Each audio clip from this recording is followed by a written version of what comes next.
Welcome to the Music Ed Matters podcast. I'm your host, Dr. Emily Williams Birch, and this podcast, it exists for you. Whether you're a music lover, an educator, a choir member, each week we bring guests to the show to help explore what matters in music. I'm so glad that you're here. Welcome to the show. Hello and welcome to the Music Ed Matters podcast. I'm your host, Dr. Emily Williams Birch, and this is episode 52. We have had 52 weeks of Music Ed Matter podcast releases. Woo! And this episode is extra special for a lot of reasons. I mean, every episode is special, but this one is coming at you for a few reasons. A few weeks ago, I released the first ever Monday motivational moment on the Music Ed Matters podcast because I've been doing a lot of digging into motivation, and the science behind motivation, discipline, and habits is really important to me, and I think that that's something that we should really look at in comparison to music. That's where Riter St. Luke comes in. Today's guest, my dear friend Riter, is going to share his story and his perspective on the power of motivation in music. And it's the perfect time for this episode. It's airing on April 6th. That means it's like that spring break window. But many of us aren't getting a spring break. None of my students are getting a spring break. And the fatigue behind the pandemic, while so many are getting vaccines and so many aren't, and it's just the unknowns are still there and the fatigue is really setting in. So my friends, this is your shot of adrenaline. This is your motivational moment. This is your episode to reconnect with your purpose, to find that motivation so that you can then pour it out to your students. Not sure what we're talking about or how to do it? It's the perfect reason to listen to this episode. You should totally listen to some great quotes that Riter drops for you too. I'm not going to give them away, but listen. And his final thought for you is epic. As always, the Music Ed Matters podcast is brought to you by our friends over at the Kennison Choral Company. Check out emilybirch.org/sponsors. Click the Kennison Choral Company logo, and that will take you to the really cool calculator they created to help you motivate and craft your rehearsals. So there's plenty of time for motivational moments with your students as well. Without further ado, episode 52, and my friend, Riter St. Luke. Today on the Music Ed Matters podcast, we are welcoming such a dear friend of mine. Hello, Riter St. Luke. Hello, Emmy. How are you? I'm so excited. I want the listener to know that I have been bothering you to come on the podcast since, I think, October, September, maybe August. It's been a lot. It's been a long time. You want to do, because you have such a dynamite Instagram. That's the thing. You post these epic truth bombs on Instagram, and I can't help but hit the fire button. And then the next thing I'm like, wait, don't you want to come talk about this on the podcast? I must have said it a dozen times. And you're finally like, you're never going to let up, are you? I'm like, nope. Yeah, I don't think it's in your nature. And I appreciate it. I'm so glad to be here, honestly. It's fun. Well, I am really excited. Can you please tell the listener, who is Riter St. Luke? Well, I'm Riter St. Luke. I am a native of the United States and Canada. I did my undergrad at Oakwood University, and I did my master's degree at Florida State University, and completing my doctoral degree at Florida State University as well while working at Oakwood University. So 2 schools, very dear to me, and it just seems like life is cyclical at this moment. But I love people, I love music, and I just love to make great things come together and hopefully make people smile. You do. You have that infectious energy. We met at a Chorus America conference, and it was like fast friends. I loved it. It's like we were destined to be friends. Instantly. Yes, it was perfect. And now the more I see these motivational things, which we're going to talk about more in a second, the more I know that we were supposed to connect at that conference, because it's so cool to see how you bring motivation to the forefront. Okay, what are you teaching at Oakwood right now? So at Oakwood University, I have the wonderful privilege of being in charge of the university choir, and I direct that choir there. And then I also teach piano proficiency. Music ed courses. I'm responsible for the matriculation of the music ed students to successfully complete their exams, to go on and teach and do supervision in field, things of that nature. And the final thing I teach from time to time is whatever Jason Max Ferdinand tells me to teach.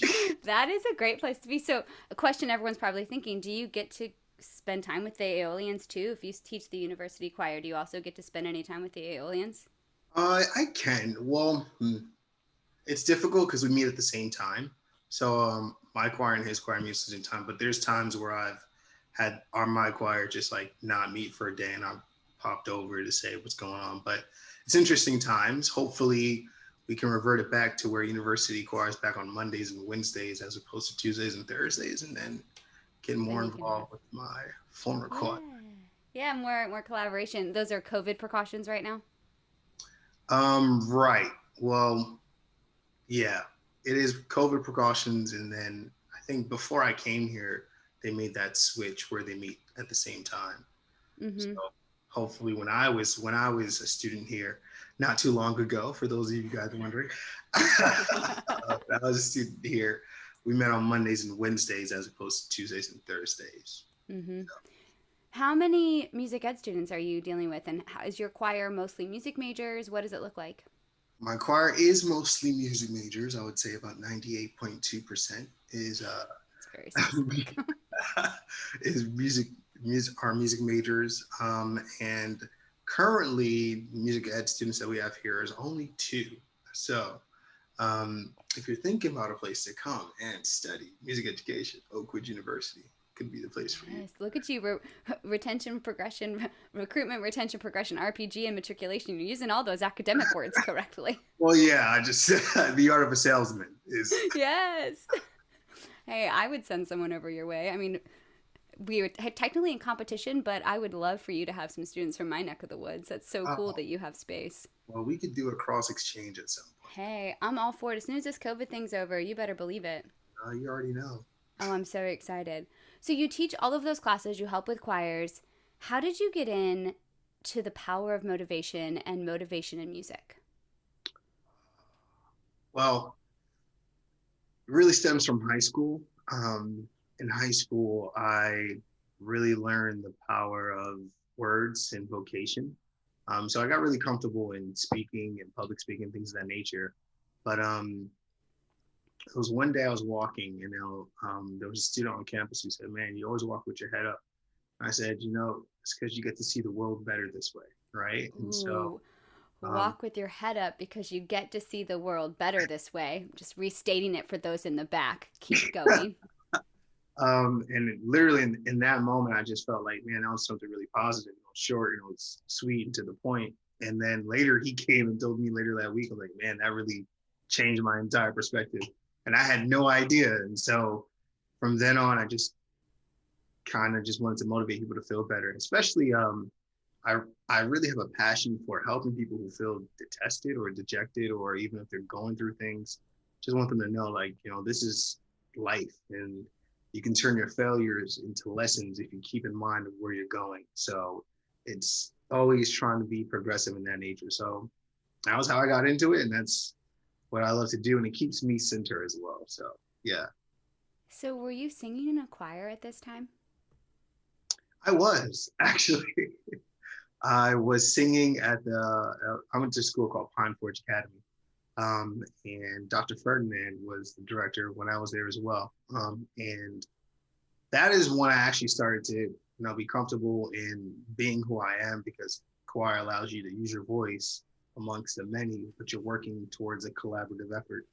And it was actually Dr. Ferdinand who really taught me how to motivate through music, because all his words and his instructions were stories of overcoming something and trying to really push yourself and challenges and things of that nature. And after a while, you really start to buy in and to believe in, and then you get to see it come into fruition. So, yeah, music and motivation came together in that way, symbiotically. Now that you asked me the question, it just came to my mind. I was just trying to see how did we get so lucky to get you in the choral profession if, as a high schooler, such a pinnacle point in so many people's lives when they're deciding what they're going to do, if you were seeing the power of motivation and the power of words, how did we get you to stick around in choir world? Like, I feel so lucky that you're part of our world. Oh, I'm honestly, I was literally blessed to find choral music, or choral music found me. And I'll never forget the first day I sang a song in choir. But you're right. I found that music offers you the opportunity to motivate while creating an experience, however long or short for someone, that is memorable. And as you probably may know, like even Alzheimer's patients, music is the last thing to go. So Mm-hmm. the association with something positive through music, I think, has a lasting and more impactful impression than just going on tour and being the next Tony Robbins or something like that. So Mm-hmm. the joy is music and motivation together in a way that's unique. So when you first proposed this idea of motivation in music, I got really excited because this is a big hobby of mine, reading personal development books, trying to show up a better version of myself, more resilient every day. And I really dug deep into motivation and what's the definition. And I actually did a Monday motivational moment on the Music Ed Matters podcast because you can't get enough alliterations in the teaching profession. But I defined motivation as the inspiration to do something, the drive to do something, but it's fleeting. Mm-hmm. How do you define motivation when you are saying something to someone? What are you hoping they get from the motivation that you bring with your words? That's a great question because you're right. Inspiration is fleeting, motivation is fleeting. One day, I mean, you can have all the drive in the world, and then over time, it just kind of just elapses. So, how do I? The thing that I try and look for in people is purpose. And it's not like I'm giving you all this like divine purpose or whatever, but you need to find a reason why you do something, and that why needs to be significant enough to make you do it over and over and over and over again. For instance, I'll tell you the first thing I did when I got my first job in Toronto, Canada, was a choir. That you could feel in the room they just haven't been where they wanted to be, which is great because it says that they wanted more in life. But before we even sing a note, and I didn't know this is my first time teaching, first time I'm about to play anything. I looked at the eyes and I said, "Listen, uh, you will be the best choir in Toronto, right?" That's all I said, right? And instantly their eyes is like, and I said, "But it's gonna take work." Right. And so, and once we got that buy-in, that contract, um, we worked hard and we did superior. And then I think the last year we actually won first place at a competition. And then, the students who were there for 3 years with me were like, "Oh my gosh, we actually did it." And it was like, "Yeah, we did." So I think when people feel down, it almost seems as if they have an aspiration in their mind for where they're trying to go. Reminding them of that aspiration and then telling them, "I'm going to go with you there." It makes them feel as if they can do anything. You want them to feel invincible. Mm-hmm. The power to reconnect with that why, and you're just giving them the little push. That's a little bit, yeah. It's So I love this. How do you spend time talking to people? Are you reading facial expressions for someone who's thinking, okay, what is this? How does this translate to me and my classroom or my choir rehearsal or my community group or my life? What, other than keeping your head up so you can see the whole world, what are you looking for? uh, so what I tend to look for is responsiveness.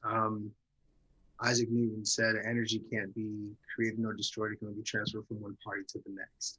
So I think as music educators, we have to understand that the energy we bring is what we're going to get. Um, there were times when I've gone to the podium and tried to demand certain things out of it, and just it never worked because you weren't trying to meet them there. Mm-hmm. So what I would typically look for is, yes, a facial expression, b engagement, and then c getting an understanding of like what's going on inside of I just their lives at the moment, right? So before every class, I had a motivational moment, um, 2 minutes where I'd share a story, either personal or not, just kind of give them hope about what's going on through the day. And I think just remembering high school and what that was like, I think multiplying that by 3 for some of these students of what they're trying to do in extracurriculars and keeping up with this and that, they're overwhelmed, right? And coming to Mm-hmm. music, sometimes you just want to do something free. And it's not going to be that case every day, but knowing when those days are is pivotal in in keeping and retaining the students. And we all do it. We know when our students just need us to be that person. I think every music teacher across the nation and the world has had those moments. And if you haven't, you will. And it's going to be so rewarding. Mm. So why is music, motivation in music, why is this important to you, and why is this something that teachers need to be constantly thinking about and finding ways to pour into their students and themselves? Because where else does a student have the opportunity to do it? Seriously, like you math class, science class, I mean, it can feel I good. mean, you're not motivated by algebra or calculus? That is What? the arts holds a pivotal role in keeping us engaged with human connection. And the text of choral music, the stories behind other music, even in theater, even in visual arts, the stories and the things that make us human is what we have. It's expression. It's what we do. We are expressing ourselves. And the more we hinder them from doing that, we're innately making them less human, right? And so the reason why I feel like it's important for musicians and teachers to do it is because this is a field that lets us do it. I mean, openly, we can choose a piece of text and know where it will go, where it will lead. And in that same vein, we can think of, well, I can choose this music, and some student might be going through something later and just hum a melody. And then they'll probably remember, like, hey, I walked a mile in their shoes and I walked with my head up and I saw the world was a better place, right? And even if that's not in the text and you told the story like that, it just allows a lasting impression to continue with them for wherever they may go, and creating those positive associations with motivating and telling them that they can do this and that this is just another little obstacle that they'll overcome, gives them that purpose to continue in life. So where else if not music? I love that. You're talking about purpose and connecting to your why, about finding that motivation factor for the buy in, for using the positive influence of what we do as a musical community to impact lives both now and in the future when you need to lean on it. How do we use motivation effectively without getting manipulative? Or how do we remove ego from the motivation? What are some tips or techniques or ideas you have? Okay, well, number one, it's not about you. If Wait, can we say that again? it's the first thing is it can't be about you. If you're No. motivating for your own demise or whatever, that's not motivation. That's definitely manipulation. Amen. Uh, it removing self is the first thing. If I were to make Instagram posts about whatever people thought, I'd be very timid to make a lot of posts. But the fact that I do it literally just to help anyone, and make sure that the story is there for their purposes, I feel more comfortable and natural in what I'm doing because it comes from a place of love for the one person that I don't even know. So if that's what it is, and that's what it is. So it's not about you. Number two, um, really keeping in mind the reason why we do it. Why is very important to the fact of, do you care or do you not care? Or what is it that you're trying to teach? Are you trying to teach a concept, or are you trying to teach a holistic kind of, ecosystem, right? And so I think music educators across the world are caring, loving, giving people. And in that natural state, we do things outside of ourselves. But we have to often remind ourselves why. Because it's not an easy job. Like, it's not, especially this past year has been crazy, and keeping ourselves motivated. So why would we? But our passion for students, I call teachers almost like once a week, and there's like, and they're upset, but they always end off with saying, but I love these kids. Mm-hmm. And I keep pressing on. And so in ourselves is that why and love. So it's not about us and why. And the third thing is, because this might sound cliche, but it really just makes people feel better. And I am tired of seeing people walking around, sad and dejected. Um, Mm-hmm. Not because of anything small or anything little. It's just, that's where they are. And it's encouraging sometimes to know that someone else, whether in a respectable figure or someone who you just don't even know, is going through that and is willing to share and talk with you about it. So um, without sounding like you're trying to get your own mission out, don't make it about you. If you always make it about others, the authenticity will always show. I love that you use authenticity. One of the things I said in the Monday motivational moment preparing for this one was I gave them 5 things. Drink the water because you're probably dehydrated. That just is just life knowledge. 2, listen to the podcast, which they're doing a great job of. Do the research and go to the event. And the event might be going for a walk, Right. going to a conference, scheduling a phone call. It's that human connection that I think is causing the fatigue. But what I love about your posts is you're sharing from such a story place. Can you tell us where do you find, share, and develop motivation, and where can the listener go if they're feeling like their motivational cup is empty? Maybe they're one of those people that's not quite found the courage to put the head up. That's a great question. Um, so for me personally, books are my main thing. I have an Audible account because that's what works for me. All right. So I just read through Phil Knight's Shoe Dog, which was an awesome book about Nike and how that came together. And then I also read through, it was a great book. Well, I'm reading through biographies and really trying to read through people's lives and hearing their stories. You'll be surprised to find how a biographical book might help you to find motivation because fiction and nonfiction is great, but specifically a biography, to hear the stories that certain people that you were like admire or even don't even know about. Oh, they went through what? So that's that. For more online, Gary V is my guy. Really? Yeah, he preaches love. He preaches human appreciation, kindness. It really comes from a place of like genuine love. Like he goes above and beyond, just to really inspire not just older generation, just everyone. It doesn't matter who you are. And so he is a little bit of profanity, just letting you guys know if you look for that. And then outside of that, for inspiration, I try and talk to people and just have a conversation.